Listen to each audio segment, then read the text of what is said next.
This is Good Morning Uganda.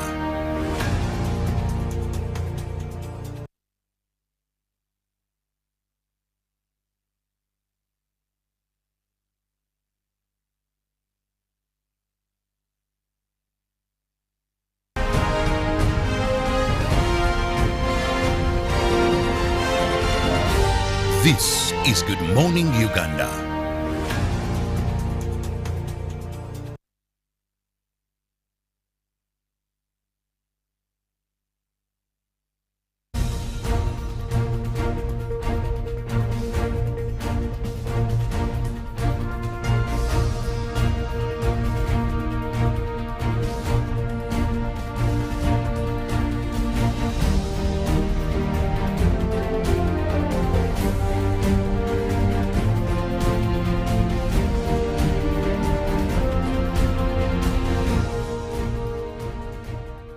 Today being the 12th of September 2022 means that it's a fresh new Monday and a fresh new week. Welcome back from the weekend.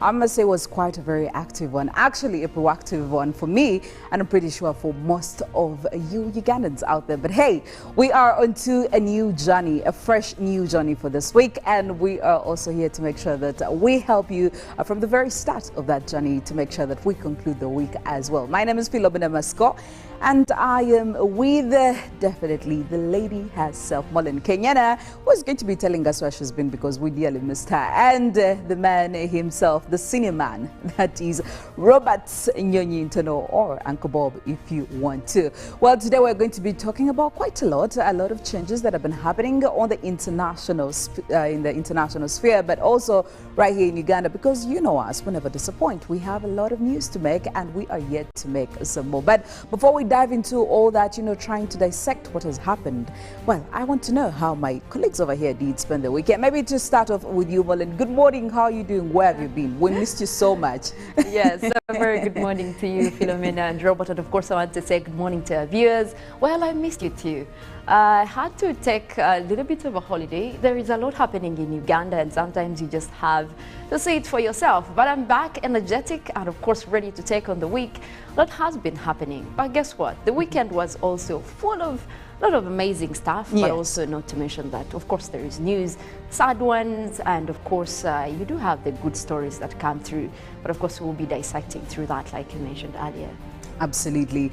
Good morning, Uncle Bob. How are you? I'm very fine. Well, coming back I can from tell the you weekend, the face is very gleeful. It's quite evident that you are doing okay. Yeah, coming up from the weekend, I had some good days this time to rest. Of course, the rainfall was a disturbance to some of my weekend programs because mobility is disorganized here and here. Yeah. I had time to go to the farm. I had to go all the way to Katikamu, that is in Luwelo district, and do some planting of jackfruit trees. But what was very interesting along the way is how these operations, many have called them Wechipapula. Yes. Operations to curb people that are not responding to express penalty scheme. I found it very interesting. So I hired this small car called the Nyongeza. Basitaunense, of course, people now know it as Nyongeza. Yes. And at the back, I had the cuttings I was going to plant. Now, this is what was interesting, that wherever I reached a roadblock, this guy had those fines amounting to 360,000. Yes. So I saw him getting change before we are leaving, and I'm like, well, are you going to buy anything along that? Well, why would we? So he told me, you watch. So we reached this, every time they would stop us, he would go out and he's like, officer. They stop immediately, he runs out of the car. And Mr. Officer says, but I was disappointed that you know how much they were giving these officers to let this guy go? 5,000. The one we found high ranking gave 10,000. For him, he said, wire, if not wire, and temake mpapula. Temake namba. And I'm like, and these guys are bargaining corruption, like you're selling a good. Wire. That's the Uganda we're living in. And it's really, it's quite very disturbing because we're supposed to do things right by the law, okay? Right by what is supposed to protect us from corruption. Every other day we are singing, we have made it a rhyme about corruption. Yeah. But in my, in my observation, I feel like the more we sing about corruption, the more it intensifies. Now it even comes in the most unexpected ways and quite unpredictable. sustainable in our everyday lives. It's quite disturbing to see that if you don't have, there are people I know before they, you know, embark on long journeys, they have to put money, extra money on the side, because they know they're going to, you know, come face to face with such hindrances. So they know this is definitely for the traffic people. But I mean, why wouldn't you do things right? Why wouldn't you clear all your pending receipts? Why wouldn't you make sure your car is in a good condition? As a responsible Ugandan road user, why wouldn't you do that other than putting that extra cash on the side? I'll tell you what, guys, something else that I came off very disturbing across the news is that we do have these extreme weather events happening across the country, and there was a plan earlier to relocate some of the residents, especially across Bulamburi. But again, it seems like this was started long time ago. So again, we're looking at corruption cases. Why weren't these people relocated? But still, they're still talking about more relocation, considering that we could be having more of the flood events, the landslides. Sadly, we have seen people die across areas of Kasese, and of course, also you look at the Bulamburi area because of the landslides. So this is likely to happen because the rainy season just started. So it means that we now need government to come in as early as they can to activate most of those systems towards relocation. And I was listening to the State Minister of ICT who was in Kasese also urging residents to move to those designated areas. Otherwise, they will have to be forced to relocate. And that is something that for me is like, you are the person living in an area that is not safe. Why wouldn't you move to some of these camps that government is putting across? Why would you wait to be, you know, forced out? Yet, if an event were to come, it will affect you directly. And it's just in this country, you need efforts from both governments, but you as the residents facing the danger. And I think that is something that, you know, everyone should be concerned about. But also some good news. Jacob Kiplimo is striking again. He did win.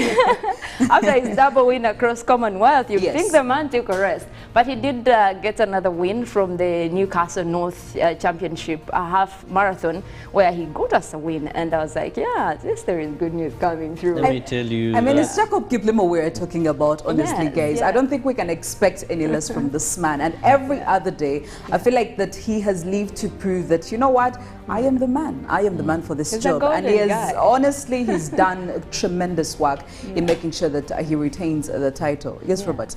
Well, for me, I think that is a justification why a government should inject more into sports, because for your flag to shine on international level is not very easy. You know, I remember one time our country invested so much in CNN just to market Uganda. We paid a lot of money to market Uganda. But look at how these people have marketed Uganda. You know, every time you have the Commonwealth Games, you have the watch, your flag will raise, your national anthem is played. Plus another.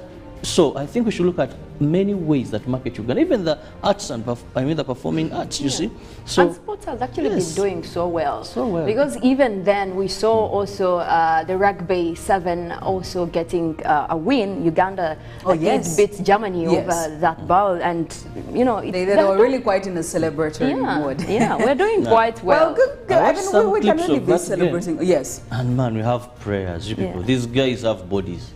That's why one was knocking off others. And well, that's the game of rugby. I mean, it has to come with a lot of energy, but the boys really did well. But also still on the international front, when we speak of good news, now we know that last week we did have sad news before the whole world after we lost the Queen Elizabeth II, who was, you know, she's still right there on her final journey. But over the weekend, we did see quite an elaborate function of where we did have King Charles III finally proclaimed as now, you know, the monarch. And let me tell you something, there is one thing I admired about the whole processes and everything.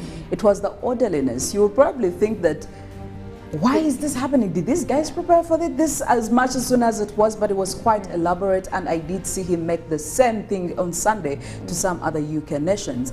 But also, speaking of the late Queen Elizabeth II, she has now already started her final journey to being finally put to rest. Yesterday she was moved from Balmoral, and right now her body is lying in Edinburgh. And of course, after people coming in to show their love, to show their great, you know, support for the whole monarch, I must say say that these people are really, really quite sad, but I must say that they are there to fully support their leaders. The loyalty and the way they are actually putting everything in place is what amazed me.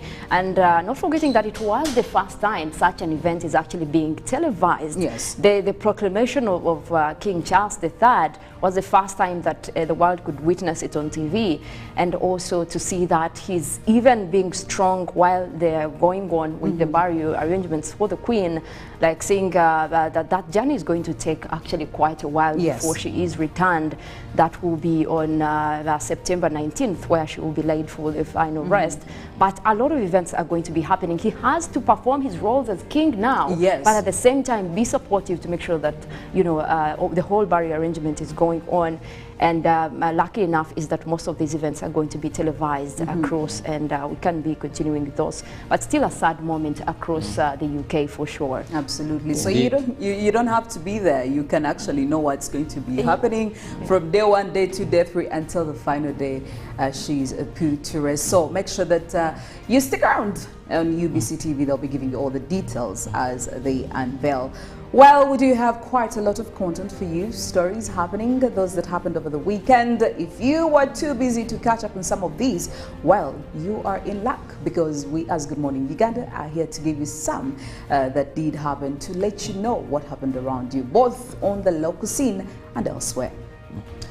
And we want to begin with issues of land evictions, that is in Mokono district, where we have over 500 tenants in Nakalanga village, Nabweru sub-county Wiyikwe, who are living in fear of eviction following a directive from their landlord to buy their tenancy rights at a cost that seems expensive for them.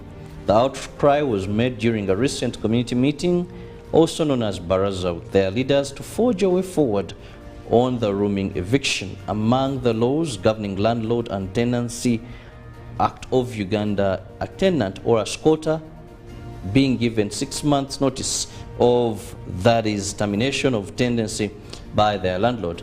However, tenants in Nakalange village, Njeru sub-county, Wiyikwe district, have appealed to government to intervene in the rooming, that is, eviction by their landlords, who have reportedly sent conditions of either they pay their tenancy rights at 15 million per acre or get evicted. The landlord, only identified as John Nkutu, is allegedly to have stopped tenants from paying ground rent, which is against the law. The squatters or tenants disclosed that their landlord has now started sending them strangers to evict them. However, tenants suggested that they will not accept and will resist such conditions. In another story, a grenade explosion has left 1 youth dead and 5 injured in Koboko municipality. Now, this was after the 6 youth had gone to bathe in a stream in Lipasel, Koboko municipality this weekend. Police in Koboko is investigating an explosion that killed 1 youth and injured 5 others. The 6 juveniles had gone to the Valley River in Lipasel, Koboko municipality to bathe when a rusty grenade that was in the water exploded. According to the West Nile Police spokesperson, Josephine Angushia, one of the 5 victims decided to hit the grenade on a rock in order to remove the rust that eventually exploded, leaving 1 dead on spot. Other 6 victims were rushed to Koboko General Hospital for treatment, where they are currently recovering. However, parents of the deceased juvenile refused a post-mortem to be carried out on the deceased child. To that effect, Angusia had advised the people whose cause of death had suspicions, so that police can determine the truth medically. And Jacob Chiplimo does it again for Ugandans, where he edged a strong field that included Solomon Babranga and the great Ethiopian Keneska Baleke to win the half marathon in 59 minutes and 33 seconds. This completes a successful 2 months for the 21-year-old, having won the Commonwealth Game double in the 5,010 meters in Birmingham last month. Kiplimo is also the world half marathon record holder with a time of 57 minutes and 31 seconds. Away from that, government has begun the process of assessing the vulnerability of people settled in steep areas that are prone to disasters such as landslides for relocation. The Minister of ICT and National Guidance, Dr. Chris Balyomunsi, who led a team of ministers, including Godfrey Kabyanga and Kabuye Chiofatolavie, to make an on-spot assessment of affected areas in Kasika Village, Lukoki Sub-County, Kasese District. The Minister of ICT and National Guidance, Dr. Chris Balyomunsi, says that after the Kasese tragedy, it has been agreed that a rigorous sensitization campaign is implemented to alert people in the disaster-prone areas to relocate to lower and safer areas to reduce on the catastrophes. Now, President Yoweri Museveni sent condolence messages to the relatives of 16 families that lost their loved ones, and each received shillings 5 million for each member lost. Christopher Masereka lost 11 people in his family, including his wife, children, daughter-in-law, in a disaster, and recollects what happened on the fateful night. Masereka is still nursing injuries at St. Mary's Hospital in Kasese town, while his 4 children are also admitted at St. Paul Health Care. But Masereka put a smile on his face for the first time since the tragedy after President Museveni sent shillings 5 million for each family member lost, and also sent 1 million shillings for each person admitted in the hospital as a result of the landslides. Now, other beneficiaries thanked the government for the support extended to them during this difficult moment.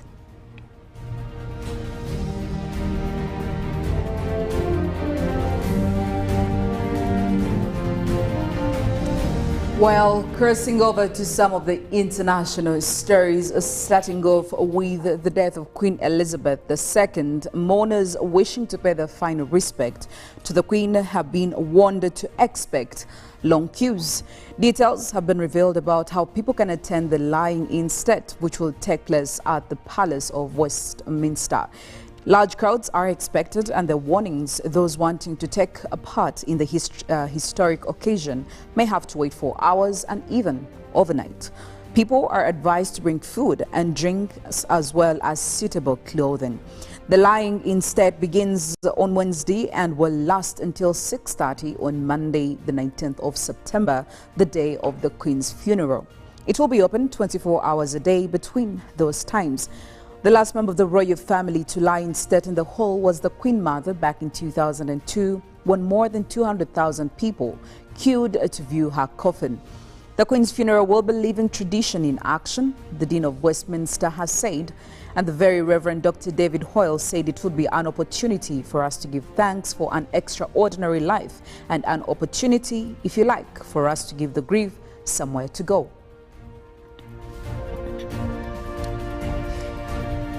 Now, Ukraine's eastern region has suffered a total blackout a day after a counter-attack by Kyiv's troops forced the Russian army to retreat, with Ukrainian President Volodymyr Zelensky accusing Moscow of deliberately targeting civilian infrastructure in the region.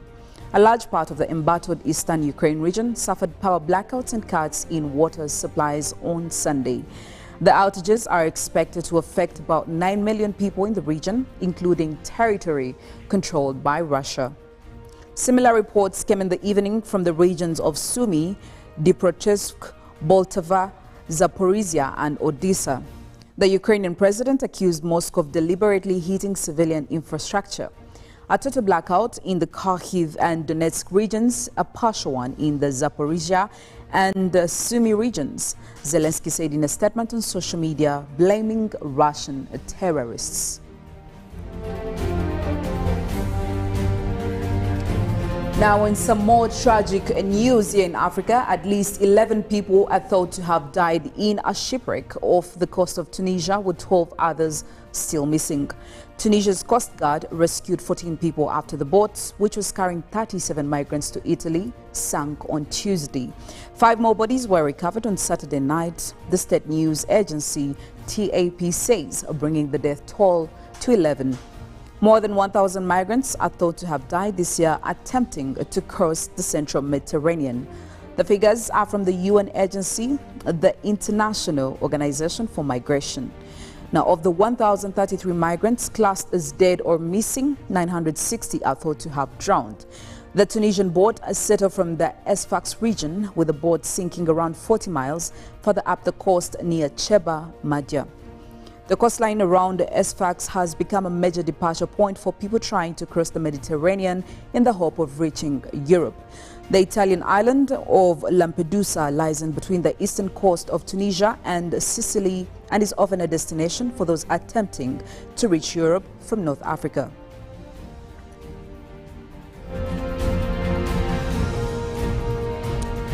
And in the weather and climate news, the leaders of the 24 African countries have urged wealthier countries to uphold their aid pledges so that the continent can tackle climate change effects for which it shares little blame.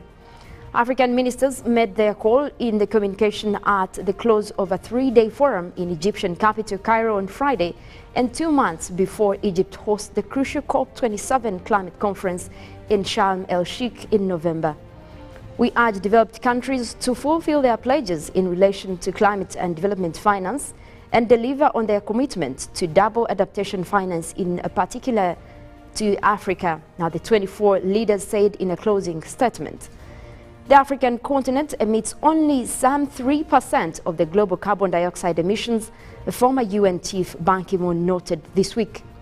And yet African nations are among those most exposed to the effects of climate change, notably worsening droughts and floods. The African leaders said financial aid was needed in view of the disappropriate impact of climate change and nature loss on the African continent.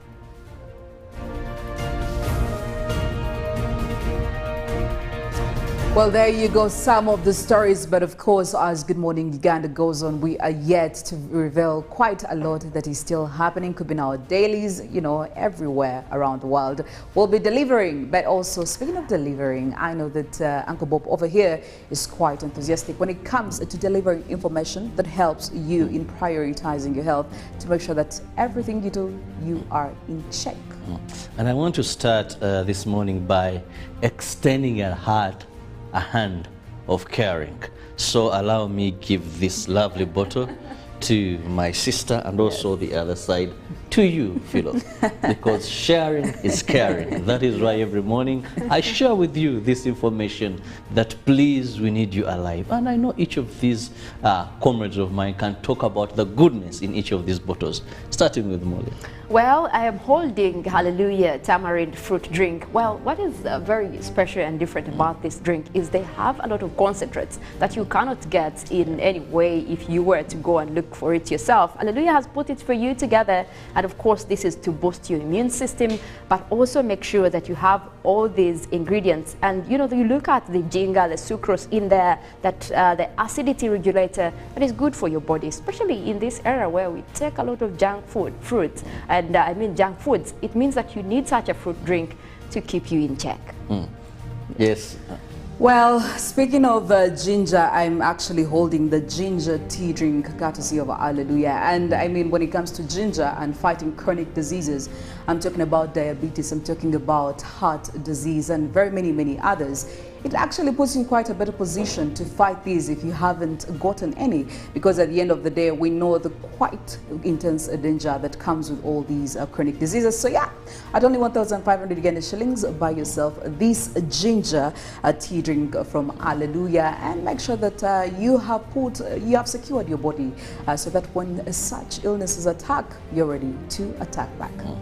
Well, one of the most important things is these drinks are detoxifiers. Yeah. So there's so much that you take, there's so much that you consume. The weather and climate lady has just told us about the emissions, carbon and all that. So the body has so much that needs to be washed out, so much that will even affect your skin. So these drinks, I'm holding Hallelujah Banana Juice drink.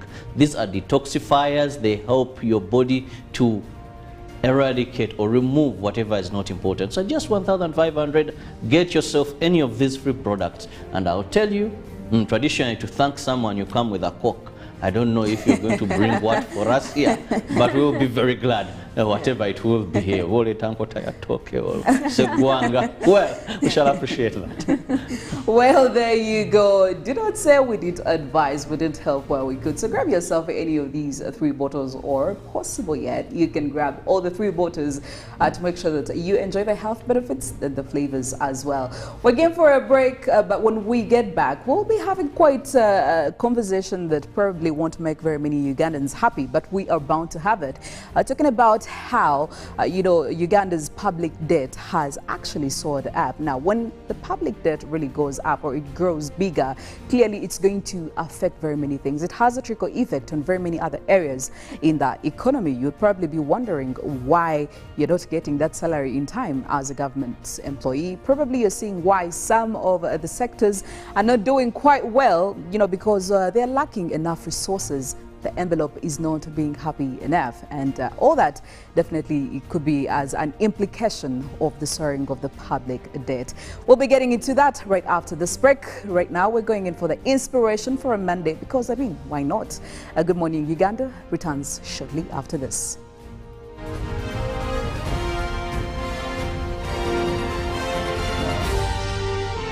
This is Good Morning Uganda.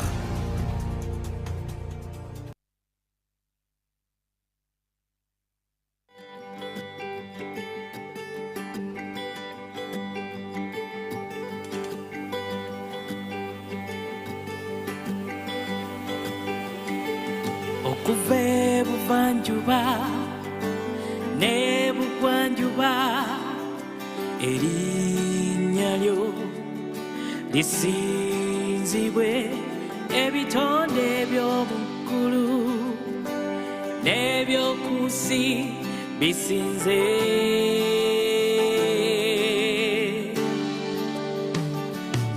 Ti Mukama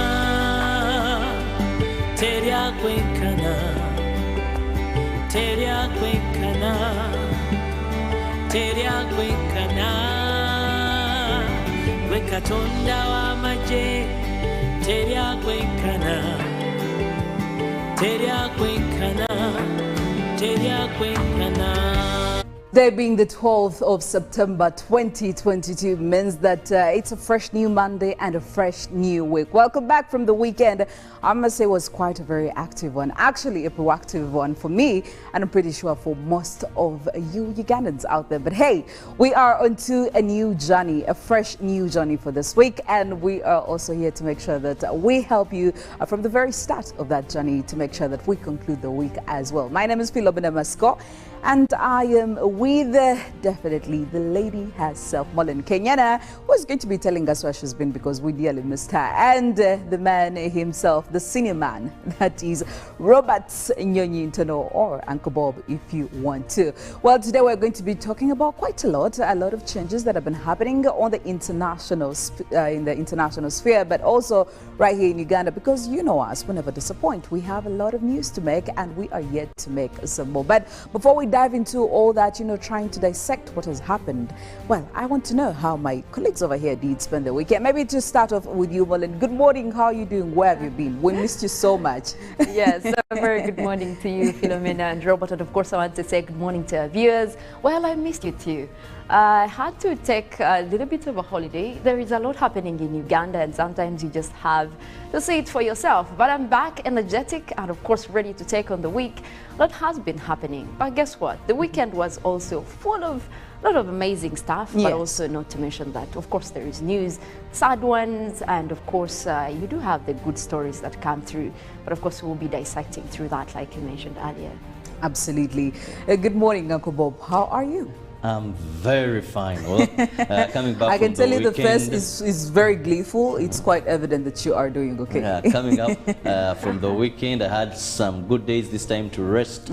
Of course, the rainfall was a disturbance to some of my weekend programs because mobility is disorganized here and here. Yeah. I had time to go to the farm. I had to go all the way to Katikamu, that is in Luwelo district, and do some planting of jackfruit trees.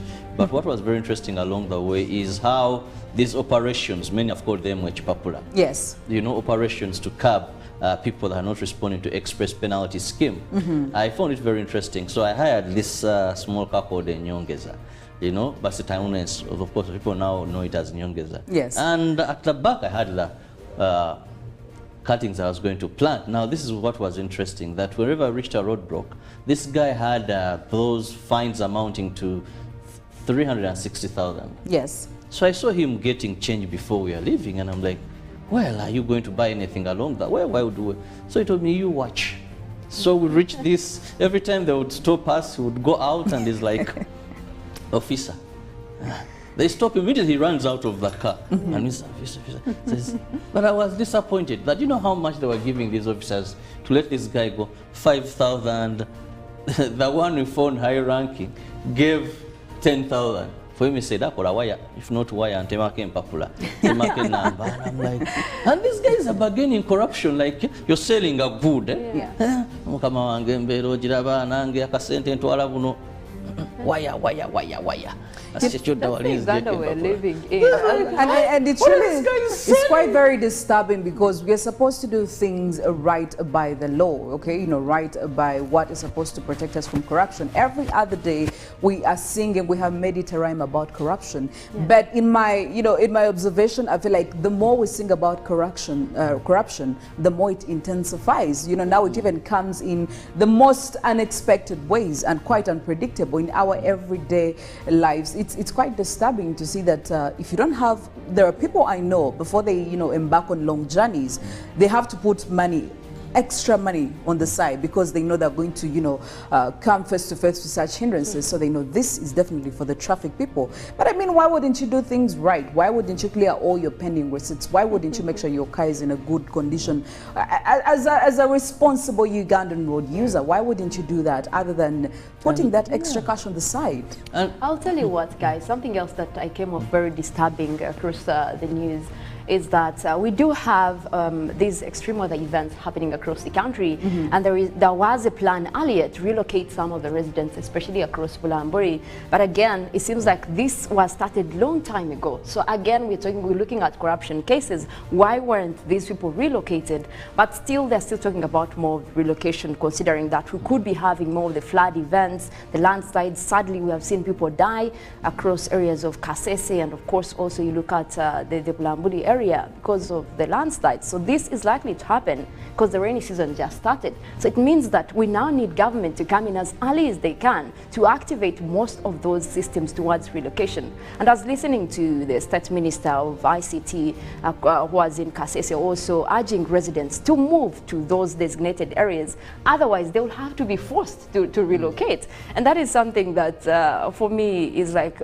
you are the person living in an area that is not safe. Why wouldn't you move to some of these camps that government is putting across? Why would you wait to be, you know, forced out? Yet, if an event were to come, it will affect you directly. And it's just in this country, you need efforts from both government, but you as the residents facing the danger. And I think that is something that, you know, everyone should be concerned about.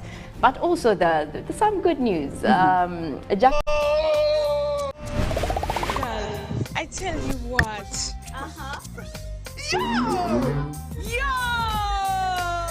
Airtel is giving you bigger data bundles for the same price. Dial star 175 hash to choose from our range of bigger Chillax bundles that don't expire. Bigger monthly bundles, all for the same price, and stay connected longer to loved ones. Airtel, the smartphone network.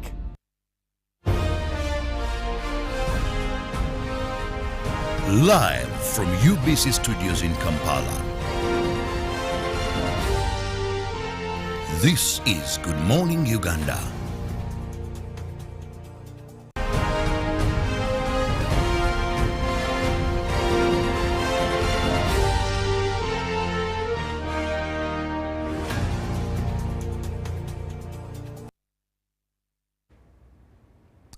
Well, 5 minutes after the hour of 7 a.m. here on Good Morning Uganda, and we are coming to you live from a very beautiful UBC TV studios, just here at Nile Avenue, opposite the Parliament of Uganda. Welcome to this very special segment of our morning show. My name is Philomena Masco, and I am joined by Robert Chirabo. And this morning on the newsreel, we're going to talk about quite a topic that has had very many economists, very many Ugandans, very many parliamentarians question what is happening to our economy when it comes to public debt. You know, the experts have warned on several occasions as we were building to this moment. And clearly, when you hear an increment, when it comes to a country's public debt, there are very many questions. Why is this happening? Is there accountability to show why we are having, you know, a soaring of such a very, very important aspect when it comes to the economy?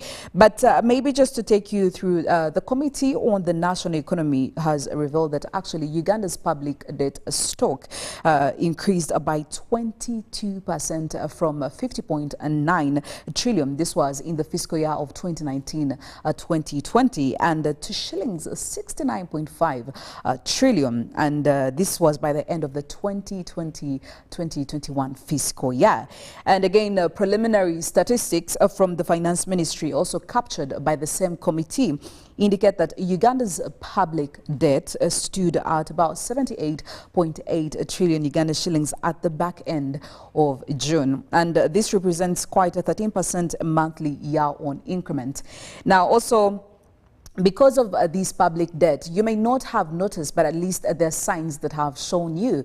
And this is where actually telling you that when you have seen the reports that came in when it comes to dragging the government over disbursing the, you know, parish development model, which I'm pretty sure you're very conversant with, Uncle Bob, the resources have been dragged because the time that was estimated for these sources to be disbursed to the different parishes has been dragged. So we haven't been able to meet the deadline. And also even looking at the delaying of payments of civil servants, especially for the month of July, all these could actually be signs of how big or how intense this problem is of public debt. But the question right now on an ordinary Ugandan leap, or even on the economists, they would be asking, really, the public debt that we're getting, the debts that we are picking as a country, are they justifiable?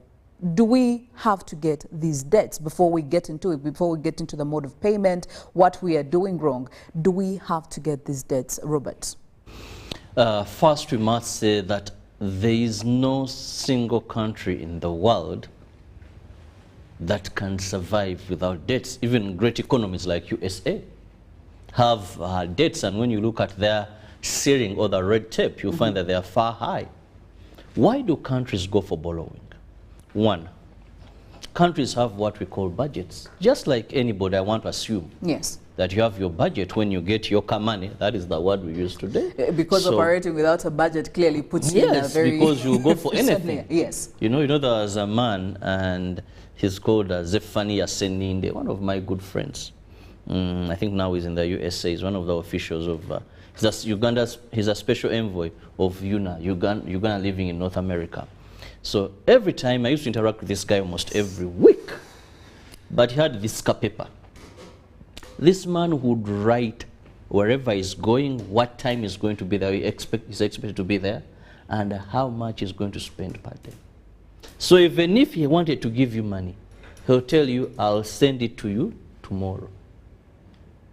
I used to ask him, he says, if you do not have discipline in your expenditure, then you will go for anything. He says, even if I'm moving to a supermarket and I find something I didn't come to buy, I don't take it. I would rather come back and take it. The following day when I've budgeted and when I've seen the amount of money I have, should I go for it or it is not a priority given? So countries come up with budgets, and this is your expected revenue and your planned expenditure. But remember, most of the times, the vital things you must do, you may not have sufficient funds to do that. So countries go and borrow so that they can have this money to fulfill their pledges, to offer service delivery. You could need a road, for example, that connects Uganda with South Sudan.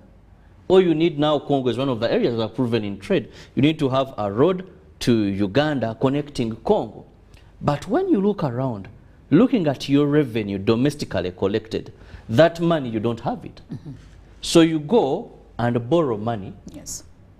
and you carry out that road construction, then over a time, if all goes well, we expect that that money would come back. For example, look at the Entebbe Express Highway, where we got a loan. And now government says people have to pay, so that we find ways of paying back that loan. But that road was a necessity. Yes. But we didn't have those trillions as Uganda to construct that road. So governments borrow for such reasons, infrastructure, some projects, and that is not bad.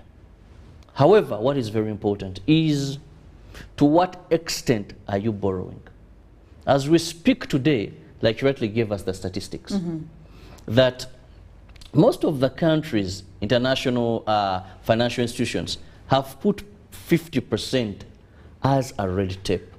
That this is something you shouldn't exceed when you're borrowing. If you reach that point where you've reached a tune of about 50, 69 point something, then you could be in a danger zone. That is why you'll find that for some third world countries, not only Uganda, Yes. if you look at their budget, they'll tell you, for example, the budget for financial year 2023, you have 25 trillion. You expect to get it from Uganda. But remember, you have a budget of 48 point something trillion. Yes. So where is the balance going to come from? So are we like overly estimating our very own budgets? Are we really expecting too much, or are we allocating ourselves quite bigger amounts on some of these sectors to be covered by our very own, you know, revenue here domestically? I think there's so much you want to do, which you don't have the monies, and which our economy as it stands cannot give us the monies.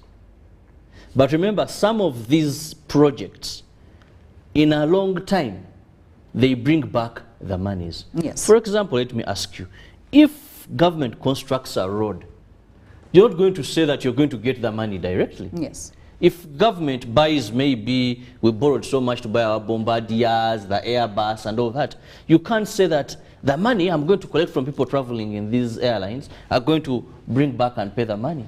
It may not be that possible. It's a long time. Government, most when it's investing in infrastructure, social services, there isn't a direct turn-up that you're going to get recoup the money you're putting in directly. Yes. It may go in other sectors. That is why you see when one sector collects money, it doesn't go to that sector. It goes to a consolidated fund, because this is where it is a pool.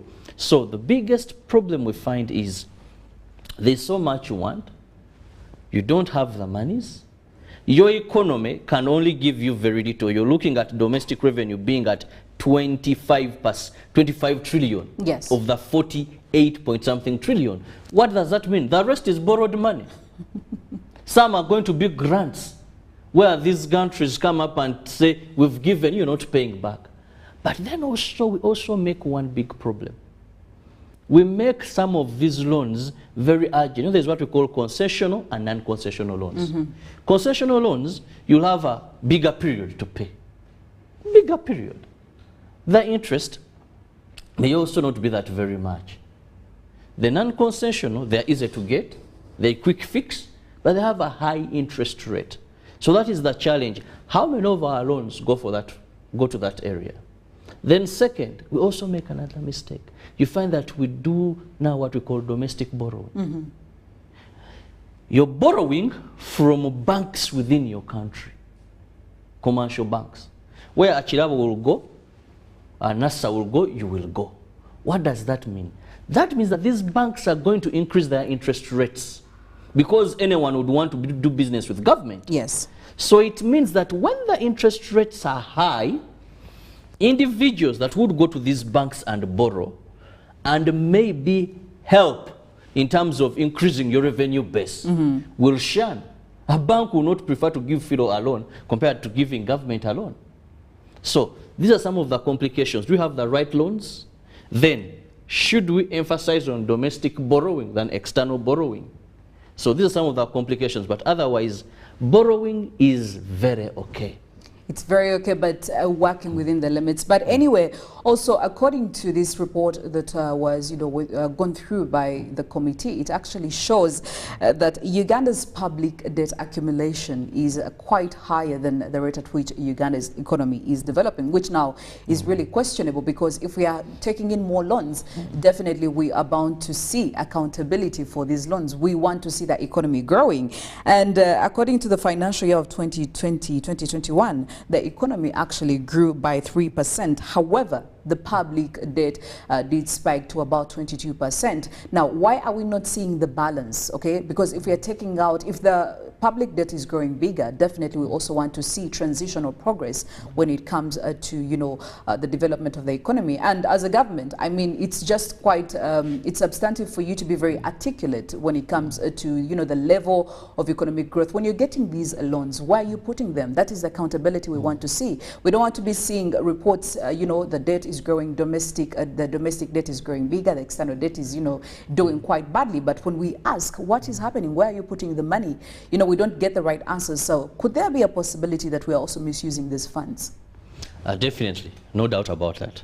One, corruption, that is a given, we all know. How we get these monies and divert them.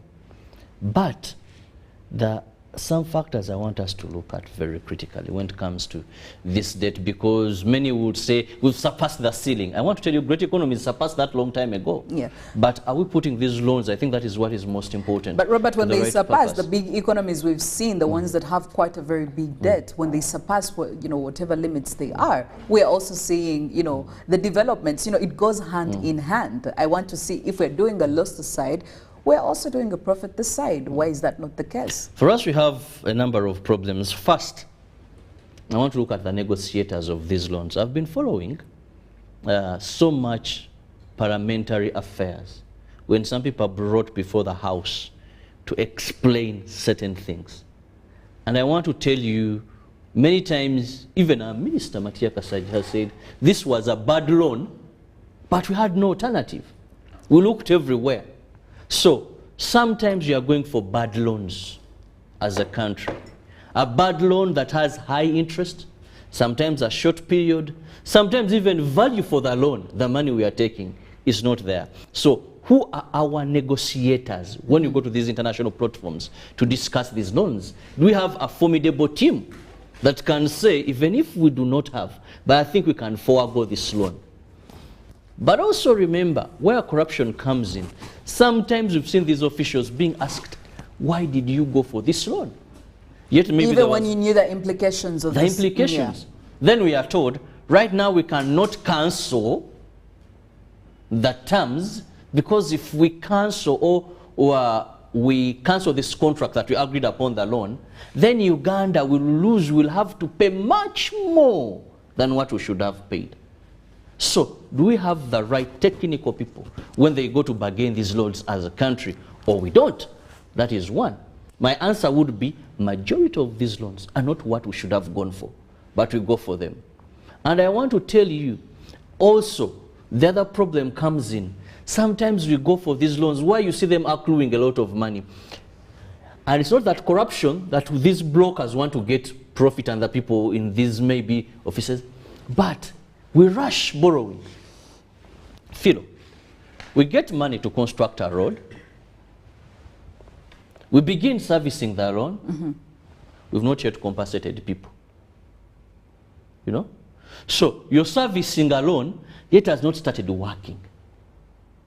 You got a loan to construct maybe Usawara or whatever. Now you're looking for money to compensate squatters or to compensate people that have this land where this road is expected to go. But remember, for you, as you're still struggling with getting money, this loan is accruing. At the end of the day, you find that 10 years down the road, you're still paying for this loan, even if your economy is growing. But you have a loan that wasn't used very well. So we need to do proper planning. At what level? And I like the new, that is PSG always comes up there and says, now we must go slow. We must analyze these loans we are taking. Are we ready? Is this the right time? But we also must not forget that also what we call our development partners, some of these loans, if we are enticed, and we may not make the right decisions. We are enticed because they want to keep you indebted. They want to keep third world countries indebted as a way of controlling them. Yes. You, over time, you'll hear, now there's this service, there's that service, there's this service. It is a loan. Because some of these loans come with conditions. We are giving you this, but we are going to have this percentage of workers coming from our country. They don't just give us money that you take with wired. They come with conditions through which they benefit. And sometimes they are easy to receive. Because when we are told, and I like sometimes the mathematics you hear, when you do this, you're going to employ such a number of people, and in such a period of time, this Making estimates and this all, is going to grow your GDP. What you have on paper then becomes different when you come to implementation. Sometimes you have weather challenges you didn't envisage. Sometimes you have land issues which you didn't envisage. Remember this road where some clan wanted to be compensated? A tree. I wondered how many millions I've even forgotten. That tree, the ancestral tree and all that. And I want to thank our court. So these are some of the things that may not reflect when you look at our growth and the loan. If loans, you may find that the loans we are paying, where you see that if you look at our budget, for example, Uganda's budget. Yes. The first 5 consumers of our budget, debt servicing is always number 2 or number 3. That we look at what we expect to collect and how we expect to spend it. Now you have human capital development, you may have defense and infrastructure, then debt servicing comes. Last financial, I think debt servicing was number 2. Priority of the money you expected to collect. Yes. Number 2 is you have to pay your debt. I think then that becomes a problem. So as long as we continue to be enticed to take these loans, I'll give you a simple example. When members of parliament are being sworn in, I used to cover this so much, but on the swearing in ceremony, all banks in Uganda have tents at parliament there. All banks have tents. As long as a member of parliament is coming in to swear, they try to embrace him. Honorable, we have a loan for you. Yes. So this member of parliament, knowing I'm going to get money, is easy for them to be enticed because the money seems to be there. And many of them get loans and later recognize that much of what they're earning is because a member of parliament can be given up to a billion. So they're enticed. So even us, when we have these people that come with their loans and we keep on taking them, plus not planning properly, that we must ensure before we take a loan, all the other work is done properly. Then plus corruption. Then we have poor technical or ill-minded technical people who go to bargain. Either they get feedbacks or kickbacks, because sometimes you wonder if you're an expert in this. You look funny before parliament saying it was a bad loan. So those are some of the factors that still remain a problem. Well, we are still talking about the public debt burden here in Uganda after statistics are showing that it's actually soaring higher. And I mean, it's even surpassing the economic growth rate here in Uganda. And again, that will put you very many questions in your head. Why are we having quite a big debt as a country, but we are not seeing the development or the economic progress? Be part of this conversation. Get onto our social media platforms. Twitter, #GMU. Tell us what you think about this. What are we doing wrong, okay? Or what do we ought to do as an economy to make sure we strike a balance between the two?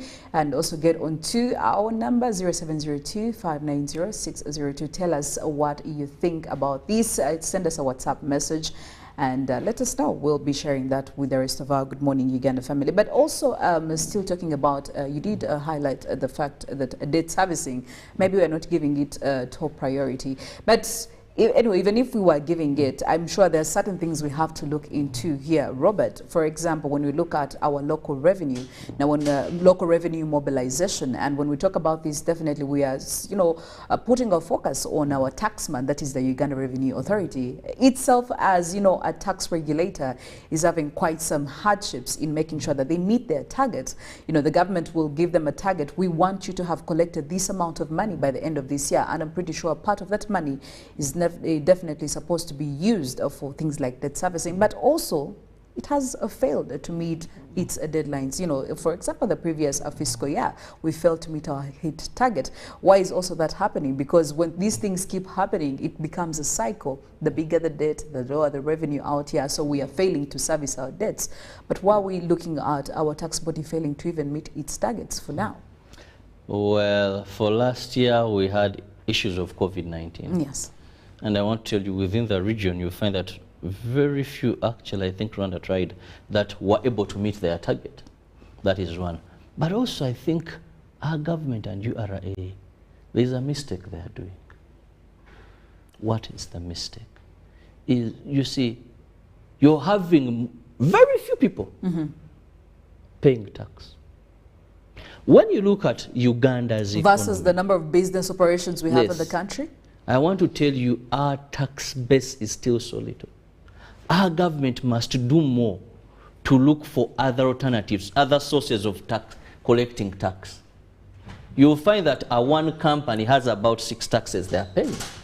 You know, you find that the people that are paying tax, or the entities, are few, and they're the ones on whom you're adding tax. That is why you must look at other avenues of getting tax. And of late, I think I may say they have discovered that. For example, when we talk about rental tax, you know, how many people have rentals in this country and are paying tax? As it should be. You get it? Yes. Go to the informal sector.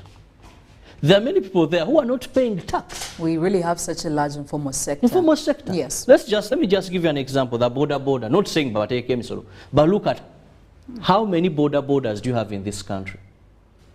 But what tax does government get from them? Apart from when they are purchasing and you tax the borders. But these people day by day come into Kampala, darten our streets, make money on these streets, ride and go home. Yes. With what they have gotten. Unless they have these petty within, which are not beneficial to government. Maybe there's a Chirabo stage and there's a chairman like that. Maybe someone tells them, Baba Goba, no, give me this per month. But what does government get from them? Go to these Juakalis, go to Katweso. If you keep on taxing, recently I was happy when they introduced the IFLIS. That list some of these commodities. So what you need to do is increase your tax base. When you have more people paying tax, and you lessen the burden, because what is happening, those paying, you're putting more taxes on them, and some are moving out of business. It is on record, ask the Kasitas, that many businesses outside in Uganda don't live to see their first birthday. Some celebrate making 5 years as a business. Yes. Because complaints have been coming in as heavy from these businesses. Heavy taxation. Most of domestic investors, leave alone these foreigners who come with tax holidays and all that. Yes. So as long as you still have a small tax base, you may not get money sufficient enough. Make sure you extend this, that even if you're getting 1,000, but you have that from about 40 million people, how much is that? That can make money. 2, when government is investing and getting these loans, where are we putting these loans? I want to tell you, I've seen in this country where we borrow to construct a road that has been politically motivated. You get what I'm saying? Yes. But president, nothing is coming from that road that is economically making sense. People are moving to go to their villages and moving to Nyimbe. You go on this road, you travel on this road, you move a whole distance, seeing nothing productive. There's a road in this country where the locals in the evening, you know cassava? They cut cassava and they put on the road. The youth do something strange I'd never seen. In other words, the youth in the evening, they come, and you know what happens, Philo? Yes. They don't even sit facing the road. That maybe they will admire and work hard. They sit and put their backs this side. You find them along the road, the youth of the community, but with backs facing this side. But that road was constructed for a road. So, as because you must calculate that if you are getting this loan, at what rate is this loan the activities that are going to happen, at what rate are they going to bring in money in the economy? Yes. You go to a banana, whatever, fertile corridor. Then tax. You get it? That you may not tax this farmer, but go and tax, get money to reap back. But as long as we get things that we're admiring and we invest in them so much, but they're not going to yield back to the economy, my friend, you're going to still spend a lot of your money on servicing. So you must be very calculative that yes, these loans must be economically driven, not politically. Do for us this road, for us we want this. These funny things of now we are building this. No, that is where we are having a problem. So improve your tax base, then also get these loans for purposes that have a reward in the shortest time possible into this one. Well, indeed, and we can also talk about Uganda Revenue Authority, and we failed to talk about, all these illicit flows of funds and, the big informal sector, all these large tax incentives which have been, brought to the table by, the economic experts saying that these have failed URA to make sure that they meet their targets.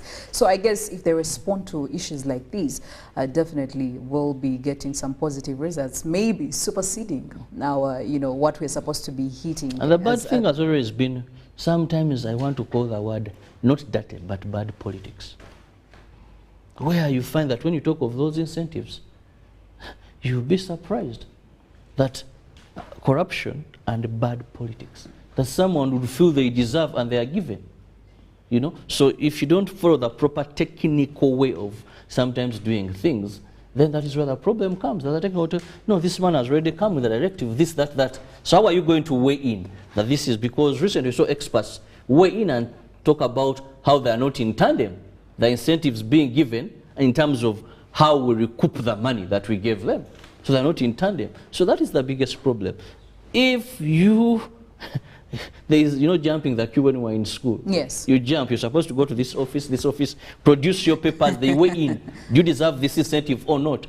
But for you, you jump and you come and tell them, I think I qualify for this, these are approvals. The technicals will look on, but at the end of the day, it's going to have an impact to the nation's economy. Well, Uganda's public debt for the fiscal year 2021-2022 is standing at 69.5%. Clearly, this has been a growth compared to the fiscal year of 2019-2020. What do we have to do to make sure that we, make this gap a bit smaller, or at least we see the curve going downwards? Because going upwards means that very many of us are going to be affected, both in the short run and also in the long run. The conversation is still on our social media on Twitter, UBCGMU, that's the hashtag. Tell us what you think can be done, or where we're doing it wrong, whether we are not handling the right things, maybe the right people are not doing the right things. And also get into our number 0709-602-592. Do send us that message, of course, being vocal about your thoughts and your 2 cents on this topic. Good Morning Uganda comes right after the break with the dailies to see the big stories in our papers this morning. Live from UBC Studios in Kampala. This is Good Morning Uganda. Every waking day is a reminder just how beautiful this, our land, truly is. The kind of beauty that you can only find here, in the lush green all around us and the wondrous sights within. It's in the distinct aroma of our cooking to the taste of food that takes you on a journey, in the sound of homecoming and the sound of Mother Earth. In the magnificence we find on our travels and the exciting moments we experience. Ours is the kind of beauty that comes in all things big and small. All we have to do is awaken our senses and truly enjoy what's uniquely ours. Explore Uganda, the pearl of Africa. Happiness comes to us in many places. It's in knowing the mosquito net keeps our children healthy. The wife having the support of her husband. It's in deciding together when to have a baby. And for some, focusing on what's important right now. So what's your happiness? Make the right health decisions to ensure happiness for you and your family.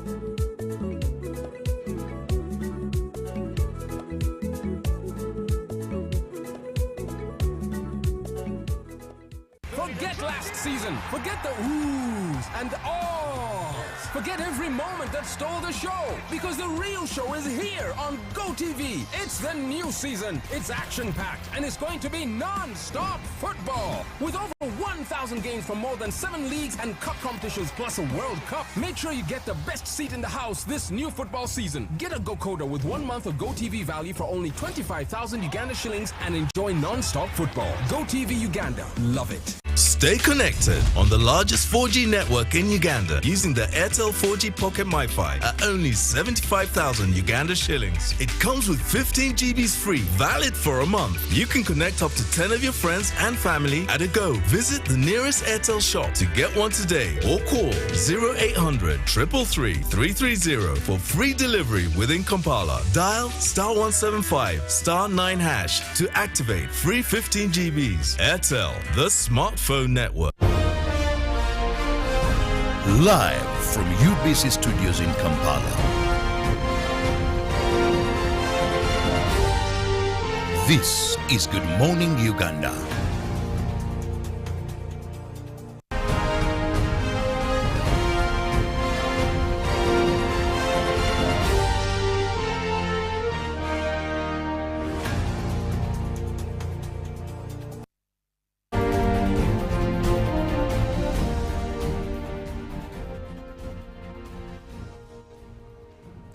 Well, in the press review this morning, starting off with the Daily Monitor, the big story over there, we're looking at Speaker among bodyguard flees. Now, the Clerk to Parliament has come out to suspend Mr.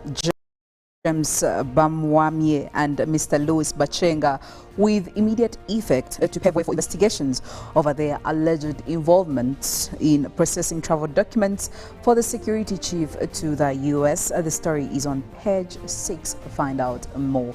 And we're looking at the beaters. Uganda smashes Germany and they lift the bell at Rugby World Cup 7s.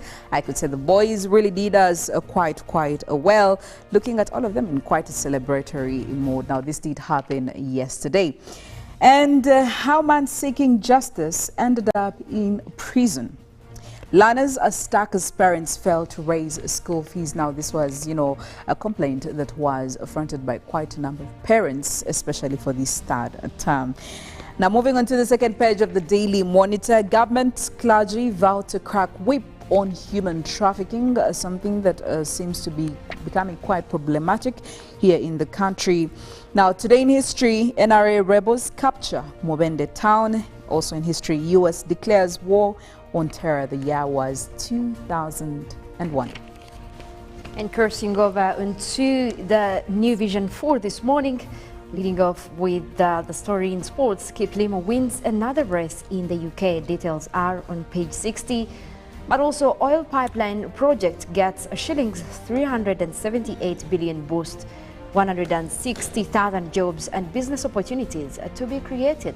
Now, that story is on page 10 of the New Vision. Now, they give you a big picture right there as the UK police experts on 1 million expects 1 million rather at the Queen's funeral. They give you members of the public as they watch the coffin carrying the Queen that is being dropped at the Royal Standard of Scotland. Now, in another story in the New Vision, NRM to review MP's performance, according to Todong. Now, they also give you more on social media. Users face 5 years in jail over offensive messages. That is a story on page 7. And the National Water and Sewage Corporation boss explains water tariff hike, according to the story that are giving out there from the hacking part of it. Details are on page 2, but also crossing over onto the second page, they give you that detailed story from the National Water and Sewage Corporation boss as we look at the hacking claims over there. Now, more on the third page, you look at NRM to review performances of the MPs and the council. The Daily Monitor Sports, Wokorach try helps Uganda claim Bowel. And this, you can call it the sweet revenge. Tries by Philip and Michael Wokorach ensures Uganda defeat Germany for the first time in 7 attempts to lift the third-tier competition in the Rugby World Cup Sevens in Cape Town. Timely preps and Vipers' big advantage. We're looking at this, the CAF Champions League and Bull half and puff in draw. When it comes to the US Open, Swiatek reaching the skies. Who beat actually owns Jebel to her first US Open Grand Slam, according to what she did say. And she says that the sky is definitely the limit. Well, do catch that and many more stories in today's Monitor Sports. And in the New Vision Sport, they also give you that story on the Rugby Crane 17 after winning the Bowel final against Germany yesterday. And of course, Uganda has finished 17th at the 2022 Rugby World Cup Sevens, an improvement of 2 places up from their first World Cup appearance that was in 2018. Now that is a detailed story right there. Kiplimo's day, again after Jacob Kiplimo, has become inevitable in the world of long-distance running as he again gets us another win over there. They give you more of the statistics according to what he did. And of course, into the sports section as well, World Cup beckoning, they give you more of those stories, but also the Uganda team heads for Tanzania. Of course, they give you more of the teams that are expected to participate in that tournament, more in the New Vision Sport. The Daily Nation, as others are saying welcome, others are bidding the farewell, and we're looking at exit of Uhuru, the reign of Kenyatta from 2013 to 2022. This is an end of an era. Rejected at home as a novice 20 years ago, branded a Moi project, and indicted by the International Criminal Court for Crimes Against Humanity. Kenya's 4th president, who leaves office in just a few hours, has navigated hostile territories and survived the backstabbing and flagrant treachery of the political trenches.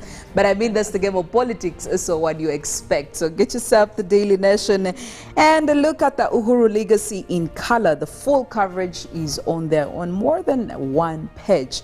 Well, that is it for the Daily Nation this morning. So grab yourself a copy of all these dailies: Monitor, New Vision, and Daily Nation. Well, switching to our roads to see the traffic, what is happening, I want to focus on this central part of Kampala, on how the roads are faring. I must say that the traffic is quite intense on most of these roads that will lead you to town. Maybe just to pick it all the way from Mawanda Road. Mawanda Road is very, very busy this morning. I must say the traffic on that specific road is quite intense, because the reds and the oranges are quite dominant. Now, this is the road that will bring you all the way from Chebando, from some parts of Gayaza. This could be the main connecting road. And as all shown here on the map, clearly shows you that it's quite busy, as of course you're joining Tafno Road and getting onto Chira Road.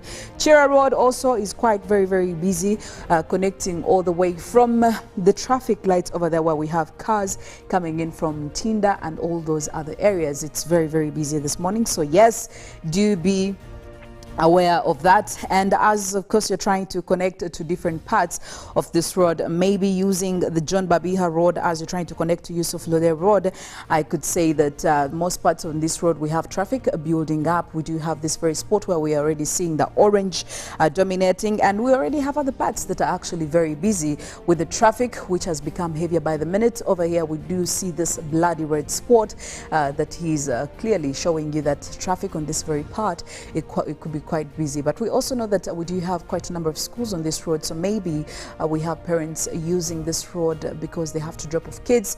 Again, because it's a Monday, so you also need to plan accordingly. But these arrows showing you going all the way connecting to Yusuf Le Road, and of course as you're getting closer to that spot, you also need to be quite careful and expect the traffic, especially on these very specific parts. So for the biggest part of this road, I could say it's very busy. So if this is your usual route, maybe you need to start planning for an alternative.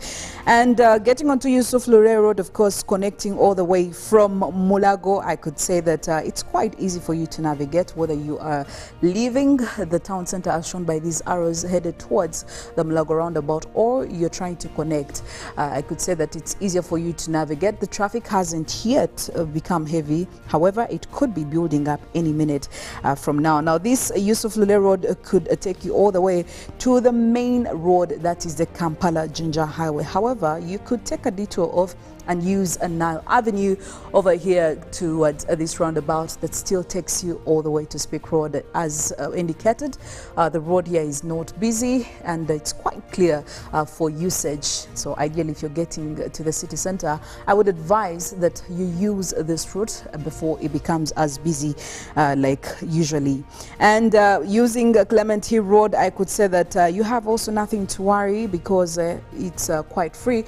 And again, it's another detour you could decide to take as opposed to going all the way straight on Yusuf Le Road to join Kampala Road. So Clement Hill Road is again another option you could use. Seziwa Road is having some traffic build-ups here and there, but for the biggest part, it should be very easy for you to navigate. We don't see any traffic yet on this very part of the road. Tannen Avenue is also quite a free road for you, and I would advise that you use it to join Speak Road. Getting to Speak Road, well, I could say the roads getting in Lumumba Avenue is quite very busy. We are seeing traffic starting to build up over here, and as you're trying to join Speak Road, you don't have anything to worry. However, the roundabout over there has quite some traffic. The Square 2 Road, we already have traffic building up on this very part, so please plan accordingly if you're getting to join the Kampala Road. Kampala Road, on the other hand, is quite very busy already.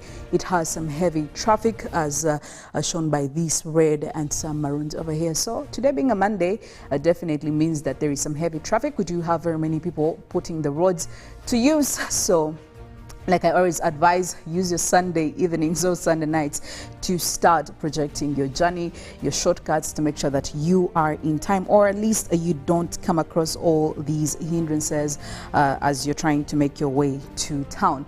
That's it from the traffic updates this morning. I will now leave you to Molen to give us quite a lot of info that is lying in the climate and weather sphere. The rains have become crazier. Molen, I did my laundry on Monday last week. Yeah. I can assure you that I had to get it out on Friday. The rains became every other time, every day. And I don't know what is happening, but please give us some of the insights. Is this what we're expecting this week?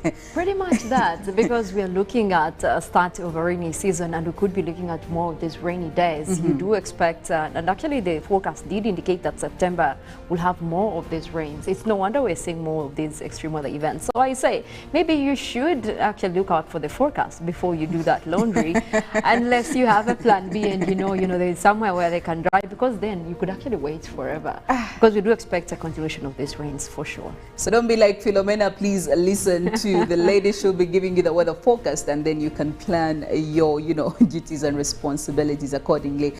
I'll leave it at that when it comes to the traffic updates. I now officially let Molen take over with more news coming in from the climate sphere. Have a great morning. I am Philomena Masco. Well, thank you very much, Philomena. And of course, talking about extreme weather events, we have seen a lot happening due to the heavy rains across the country. And of course, that it has been associated with landslides as well. Now, we do know that so far there are a lot of regions that are reporting flash flooding. We have seen that from Kasese, we have seen that from Bulamburi, that is across eastern Uganda, but also across that is Apache district, where a flooding situation at Adaku did leave a lot of homes flooded. And of course, this is also in line with the September outlook that did indicate heavy rains for this month across several parts of the country. Now, the images are showing some of the homes that have been flooded. We do also have to appreciate the efforts of the Uganda Red Cross that have been helping with the early response plans, especially to make sure that people are safe. But also, we did see most of these floodings over the weekend still across a patch, and most of that has been associated with the heavy storms over there as well. And then across Bulamburi, so far what we do know is that one person died and 8 houses were totally submerged and collapsed within the flood that is across Bulamburi. Also crops and bridges washed away. And of course, we have to look at the landslides that did take place in Kasese, where we do know that at least also 16 people are reported dead as heavy rains triggered landslides across areas of Kasese. And also we do know that there has been flooding across that area. Now this is likely to continue happening for this season as we look at more rains. Now we have seen government intervention, especially now that they're talking about relocation, but also more of that is to do with the fact that these people need to be helped in terms of adapting to the changing weather conditions, because all this is actually related to the fact that we now have climate variations.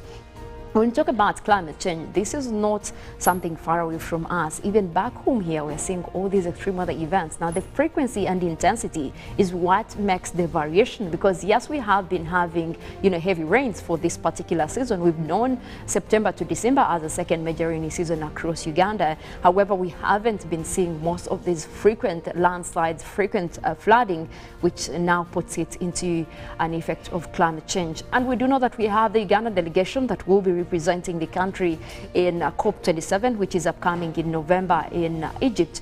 And we know that most of the efforts right now towards fighting climate change or the climate action is geared towards making sure that we have adaptation. And you look at most of these developing countries, we are seeing most of the extreme weather events, but how are we adapting to that? How are we coping with the changing climate? Because it is clear that most of these are going to keep happening. Now, the country can only do the adaptation part for now and even mitigation. And this is what we expect, that most of these Glasgow Pact from the Paris Agreement, most of these will be tackling that. And of course, we do expect that when we talk about the nationally determined contributions coming from Uganda, will be addressing especially the adaptation part.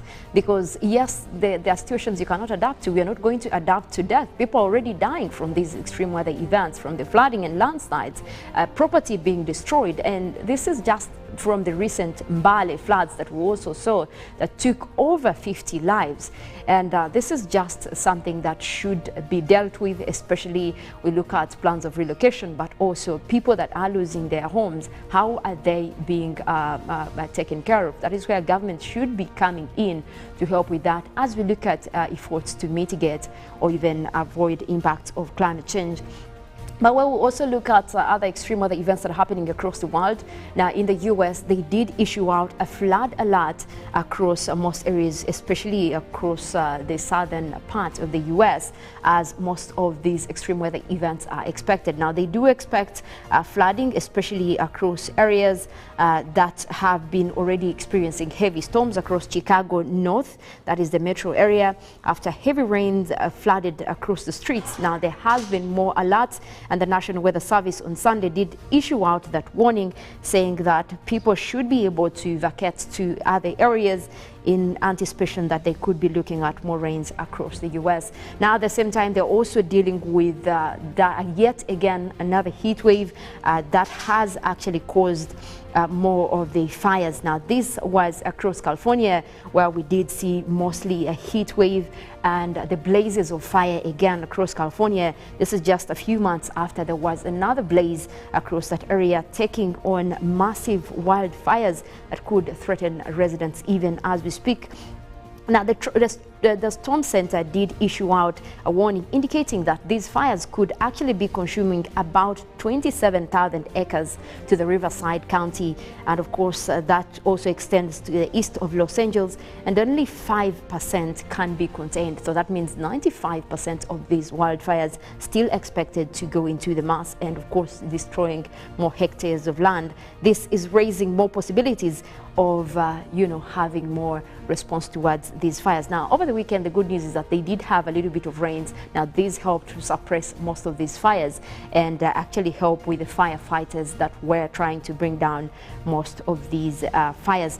But also in other news, we did see again another earthquake that did claim lives. And of course, a lot of people are still stranded because of this earthquake.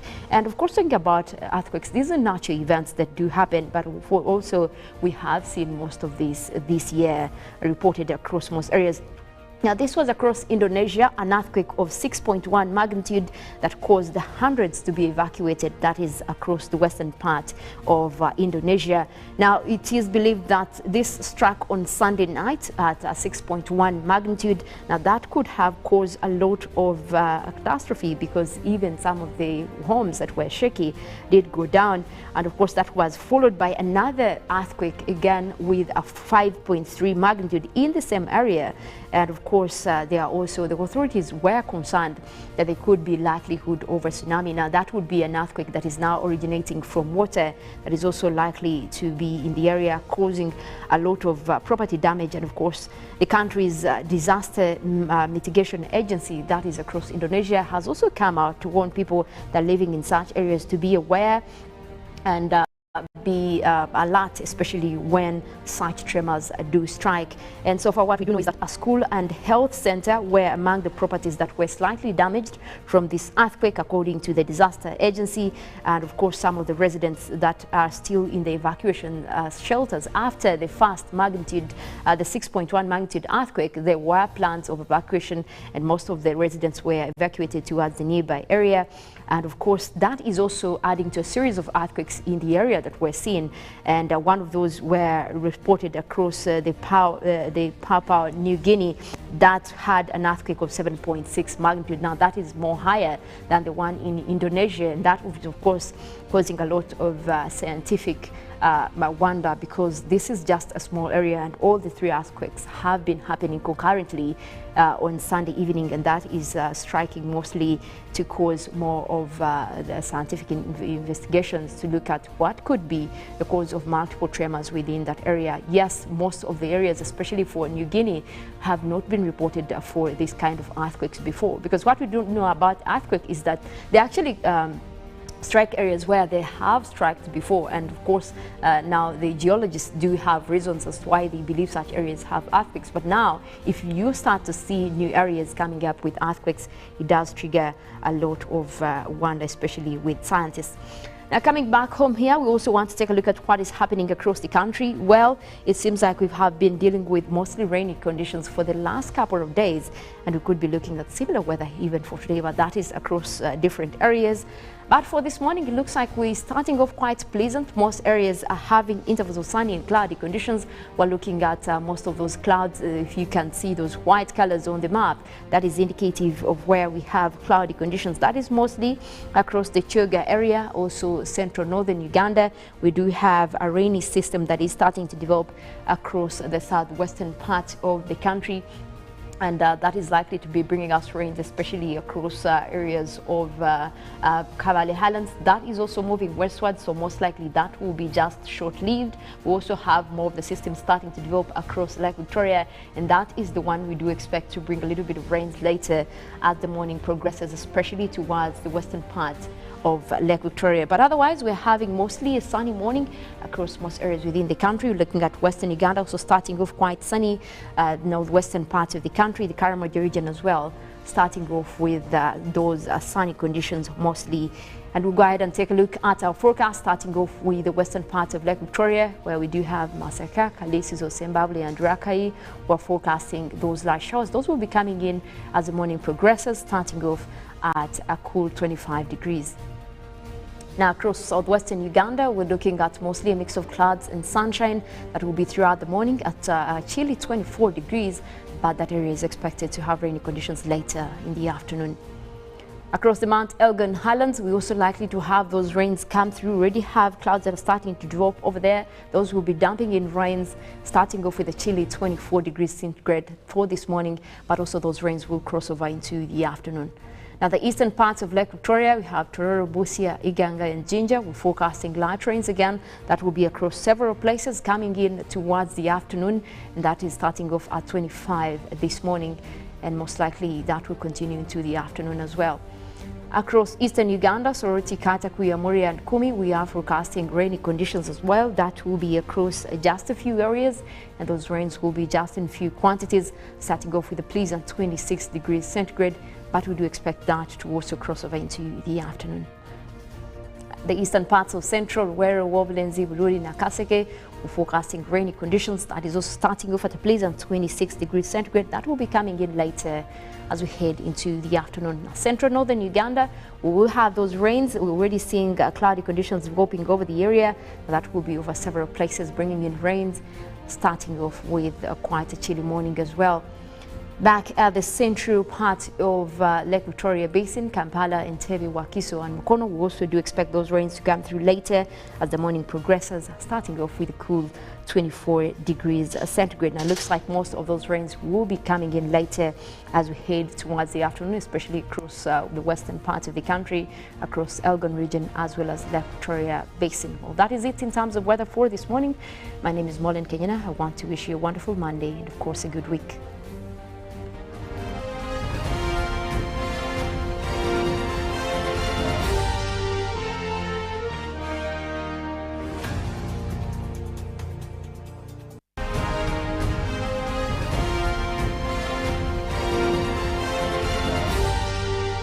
This is Good Morning Uganda.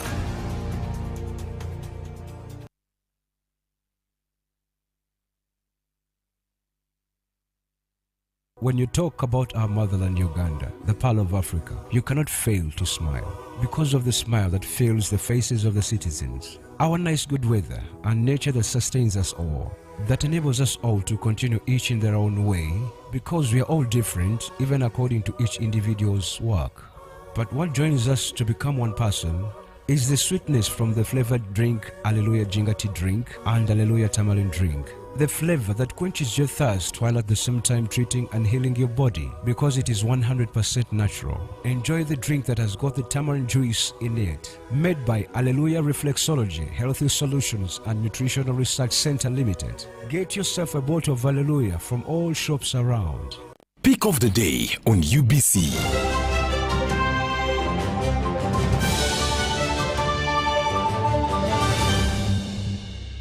Was brought to you by simply make a small deposit of 99k and pay the balance mpola. You can pay in daily, weekly or even monthly installments while you enjoy your new phone. So what are you doing today? Visit any MTN shop near you and get the MTN cupboard. That's super easy.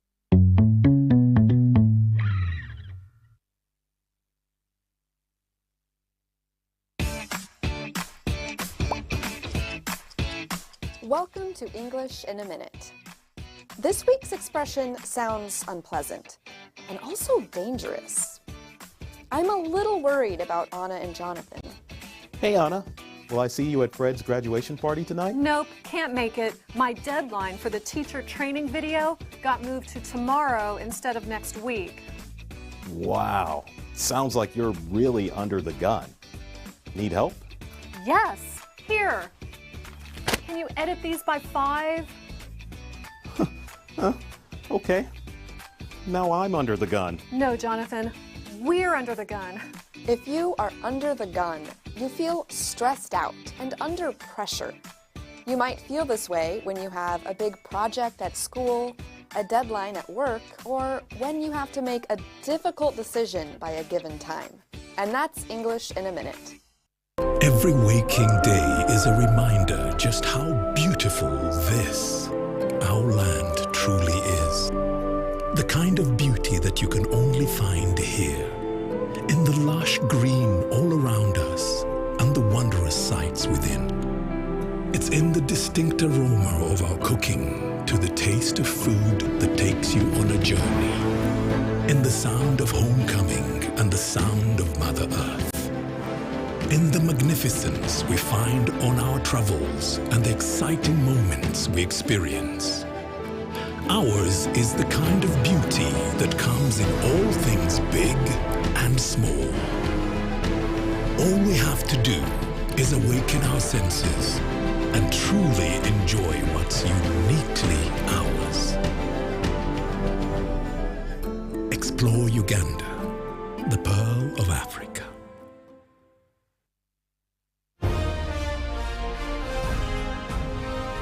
Live from Now Avenue in UBC Studios. This is Good Morning Uganda.